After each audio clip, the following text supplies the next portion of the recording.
How to invoke a face mask exemption at the barber and get VIP treatment. By Alan Stevo. Dear Mr. Stevo, thanks for all of your writing on how to use a medical exemption to end these face mask orders. I walked by the barber the other day, and he's got a sign up saying you need to wear a face mask. I can't safely wear a face mask, but I don't know how to say that. Gaynell F., Vallejo, California. Short answer, just tell him. Long answer, do you have any idea how many fine pieces of hair a barber inhales each day? This is not to mention the hair product, chemical treatments, skin cells, and anything else that's in your hair made airborne by him preening you. It can be a dusty business. Plenty of barbers have these little nagging tickles in the throat and lightly cough in response to that irritation. The light cough would have gone unnoticed before the age of COVID. Who knows what kind of reaction it might garner today? Your barber may have always wanted to wear a mask. He just never wanted to freak you out, so he didn't. More barbers are going to start wearing them. Not entirely because of COVID either. They can now avoid breathing some of that stuff without freaking out customers. In fact, in this era, he might even look virtuous doing so. Barbers are economic barometers and calipers of public sentiment. Barbers tend to be quite entrepreneurial. That is the nature of their business. Barbers know rent intimately. They know taxes intimately. They know regulation intimately. They know their daily, weekly, and monthly nut. And they know customers intimately. They are in touch with what is happening in an economy and community, and tend to be realistic and personable people. Barbers have not seen a normal customer load for more than half a year, and that has been a big setback for them. Barbers, after all, are people with financial plans. It's no surprise that barbers were the ones leading the charge against the lockdowns in Michigan, Pennsylvania, Texas, and other places. They're at once service providers and valuable glue to a community, deeply in touch with their customers' needs and wants. At least that describes any barber I've ever known. Not only that, but in the barber chair you are vulnerable. You can share sensitive details about your appearance there, and you can get your barber's advice about it. There can be an intimacy and trust to that relationship that doesn't exist in most other business relationships. If you can't be direct with your barber, who can you be direct with?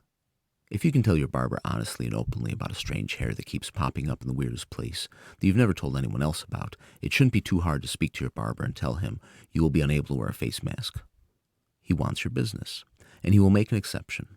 If he's worried that your exemption will be bad for business and scare off other customers, he'll probably happily open up for you an hour early by appointment or stay an hour after close for you. It's a great time to be generous with yourself and others. If he does that, give the guy a few extra bucks, or even better, bring him a gift he's sure to love. It could be a bottle of the kind you might give him at Christmas time, or some cigars, something he can take home and show to the wife while bragging to the rest of the family about what great customers he has. You do that, and you'll buy ages of goodwill with the man. And heck, a gift like that is deserved if your barber is anything like the amazing barbers who I've trusted enough to sit in their barber chairs all these years. It's not about the goodwill.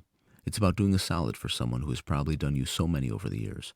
And in the present time, the more emotional generosity and financial generosity we can offer those around us, the more we are helping to ease some of the stresses that so many are presently going through. The world could use more generosity right now and less divisiveness.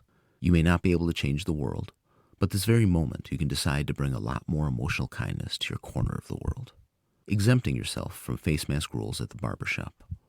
Just like any other business with a face mask order, you just need to identify your boundaries, communicate your boundaries, and defend your boundaries by 1. Identifying the face mask rule in question, 2. Inquiring about exemptions, 3. Seeing if you fit into those exemptions, and 4. Communicating and confirming your legitimate exemption. That can be changed a little with the informal and friendly Joe, who runs his own shop and has no flowchart that he must follow. Usually the statement, "I'm unable to wear a face mask safely," is a useful tool to invoke a legitimate exemption to a face mask rule. With your barber, who is practically the opposite of a faceless corporate drone obediently following a flowchart, it makes sense to be more human in your approach. Step 1. Bring up the topic. "Joe, this is Stevo. I was walking by and noticed you got this face mask sign posted up." Let Joe talk. Step 2. Inquire about exemptions. "Joe, you got any exemptions to this face mask rule? Because I really want a haircut and I can't wear a face mask. The doctor says it's bad for my health. The doctor says, Stevo, do not wear a face mask. I'm just listening to the doctor." Let Joe talk. This second step might end here, or you might need to continue the discussion a little more. Alternately, you can offer to call back a little later after he's had time to think about it. Calling back later would be my approach.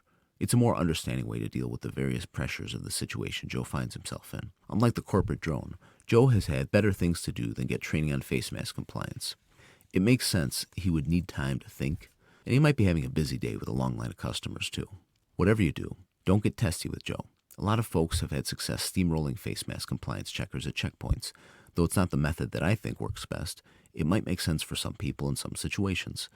I'd never do that with my relationship with Joe. He's a good guy and a reasonable guy. There's no need for anything remotely resembling steamrolling. Step 3. Confirm with your barber the procedure you've just heard him say. Okay, Joe, so if I show up at 7 p.m. on Tuesday, you can make room for me, and I won't have to wear a face mask. Do you want me to give you a call that morning and remind you? Barber shops are tribal gathering places. Do all this over the phone, and it will be a lot less tense. Barber shops can be like man caves. Once the rhythm of the tribe sets in at a barber shop, the easy background music gets to playing and the people get to talking, a pecking order gets established, a mood, a rapport. Wherever you have a few customers or a few chairs, it seems to happen. Whenever a new person walks in, the newcomer disrupts that vibe.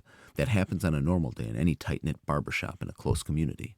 Imagine how much worse it is to walk into a barber shop where 10 guys dutifully wearing their masks are shooting the bull about these guys who won't wear a face mask because they're too darn selfish, or some other media talking point. If you entered in that environment, you put Joe on the spot in front of all those others. You're stacking the deck against yourself. Joe loves his customers. But Joe hasn't kept his place open 27 years and put 3 daughters through college by getting into petty little disputes with everyone watching. Do Joe a favor and let him talk this through with you over the phone on his own terms and with as much discretion as he chooses to use. Draw a line today. If you've got a legitimate exemption, do yourself a favor and vow to never wear a mask again. At some point, you've got to draw a line. You can't go through the misery of the mask or the isolation of avoiding going outside forever. Why not cross that line now? Start with your next barber appointment. If Joe can't extend you that customer service favor of not requiring that you be masked, there are other barbers who will. Heck, half the barbers and stylists are running around making house calls these days. They've been given such a rough go by government. Joe is probably so interested in your business, he might even do house calls for you if asked. These mask orders are bad news. More superstition than science. They're the wrong way for policy to be crafted. That's not me claiming that. That's 2016 research now scrubbed from the internet that describes how ineffective face masks are.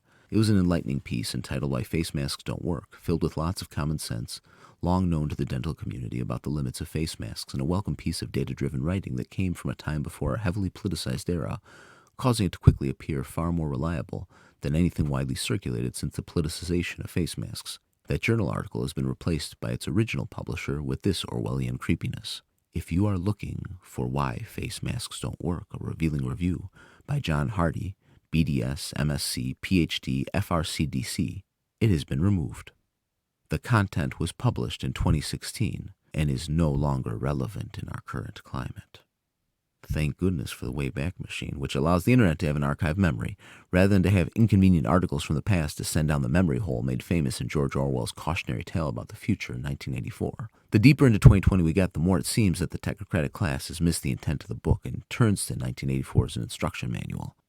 Or it won't stop here. Something tells me the weird COVID directives from government won't end there either. We're already seeing the evidence that places that were locked down fared worse, the same, or better than places that weren't. It seems more and more evident that lockdowns weren't the variable.